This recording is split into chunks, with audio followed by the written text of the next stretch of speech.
Minnesota. When big boys ain't know us. All fast money, no slow bucks. Okay, what is going on, you guys? Brandon here, aka Brawadis, and I'm here with my second NBA video of the day. In case you guys missed my first one, I made a Philadelphia 76ers season preview or prediction video earlier today. Like I said, I'm going to be starting from the bottom and going to the top. So I started with Philadelphia first because they were at the bottom last year. And Brooklyn, obviously, second worst in the East. I'm going back and forth from East to West, East to West. I'm doing two from the East, two from the West. So tomorrow is going to be the Los Angeles Lakers and the Phoenix Suns. Today was Philadelphia earlier, and now I'm going to go on with the Brooklyn Nets. I'm just going to be straightforward with you guys. I mean, the Brooklyn Nets are in the worst possible spot you could be as a franchise. Like, if I was a Nets fan, I would probably not watch basketball anymore, if we're being honest. Like, you could hate on me if you're a Nets fan all you want. I'm just speaking the truth. If I was a Brooklyn Nets fan, I would hate... No, this is not okay. So you guys all know about the Paul Pierce and Kevin Garnett trade. It screwed the Brooklyn Nets franchise over. So, the 21-win Brooklyn Nets last season... that was a terrible year. They ended up being the third worst team in the NBA. And, you know, that's fine because you get the number 3 pick in the drafts, right? You're the third worst team. You get a high pick and you can build on that player moving forward. Wrong, because they traded their first round pick years ago. They traded last year's first round pick to the Boston Celtics. So the Boston Celtics, who were a playoff team, then got to pick third in the draft. So Brooklyn wasted a season. 21 wins, I think. 21 wins and 61 losses. By the way, guys, I do these videos without research. This is off the top of my head. 21 wins, 61 losses. And you give up your pick. Like, and hold on, it gets worse. It gets worse. They do not have their first round pick for this upcoming season, nor do they have their first round pick for next season. All those picks go to Boston. Boston got Jaylen Brown last year, the third overall pick. They then get Brooklyn's first round pick this year. Then they get Brooklyn's first round pick next year.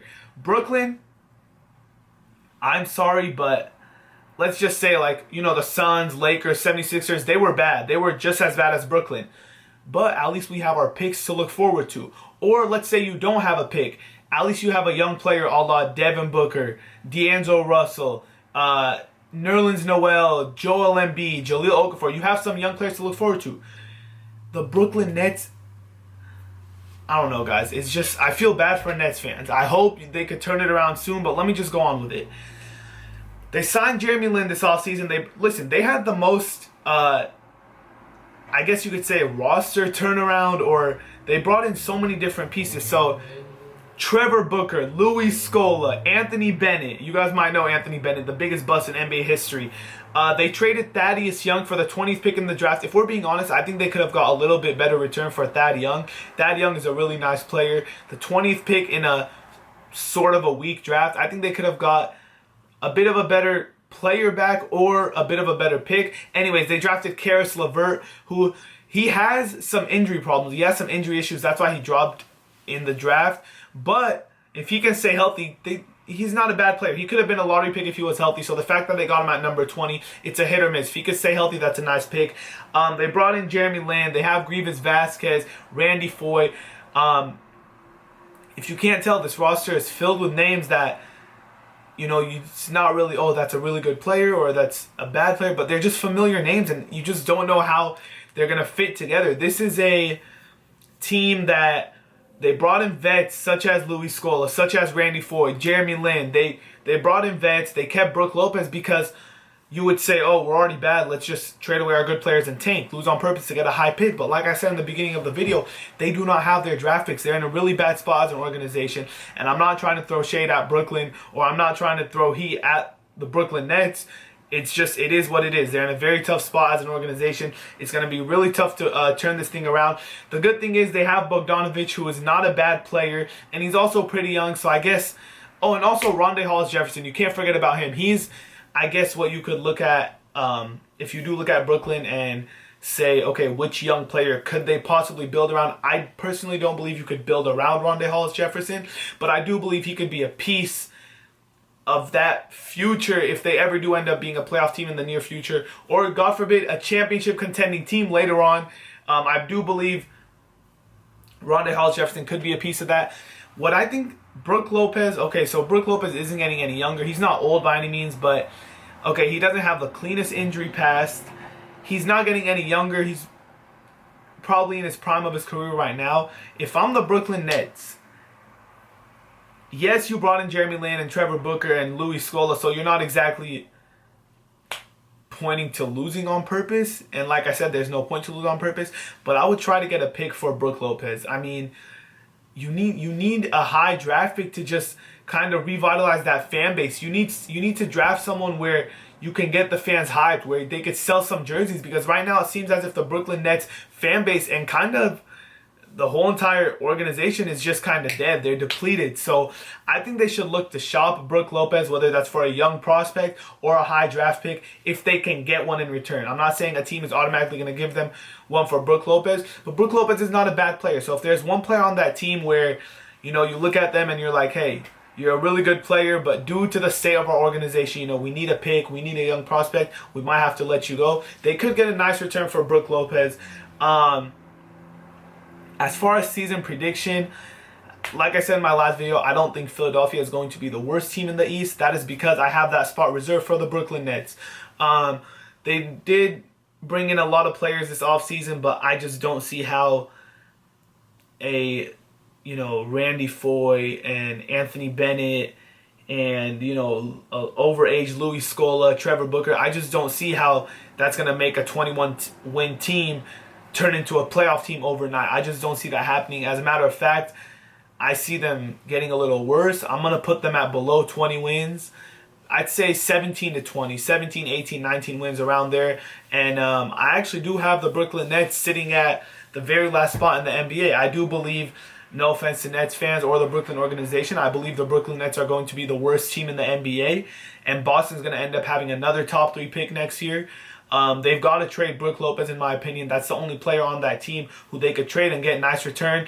Maybe get a high pick to pair with Rondae Hollis-Jefferson for the future. Like I said, Bogdanovic is not a bad piece to have. That Kevin Garnett and Paul Pierce trade, it kind of screwed them over. Maybe Anthony Bennett revitalizes his career over there. You never know. He was a former #1 pick. To me, he's the biggest bust in NBA history, because at least Kwame Brown, as bad as he was, as terrible as he was, he at least stuck around in the league and he played on a ton of different teams.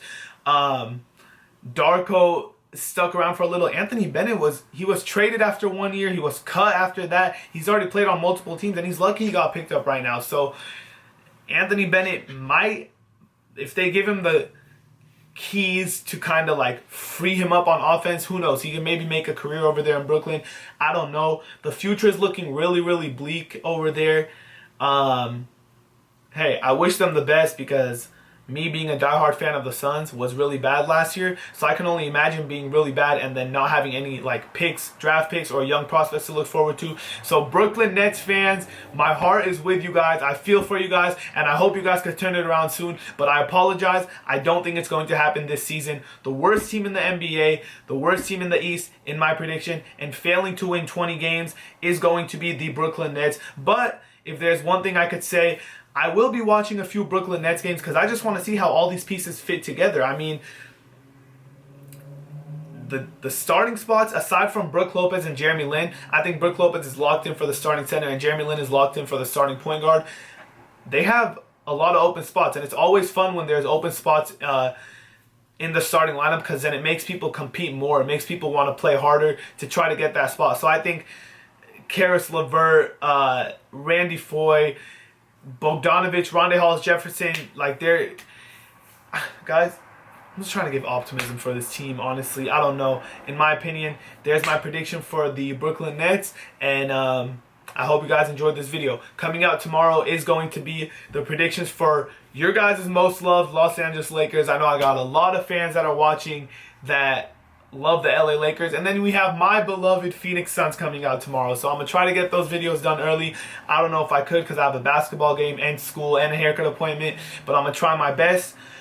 Nonetheless, I hope you guys did enjoy this video. And like I said, let me know in the comment section down below what you think about the Brooklyn Nets and record prediction, roster prediction, maybe any trades that they're going to make. And in case you guys missed my first upload of the day, Philadelphia 76ers video, my last upload. Thank you guys so much for watching, and I hope you guys enjoyed.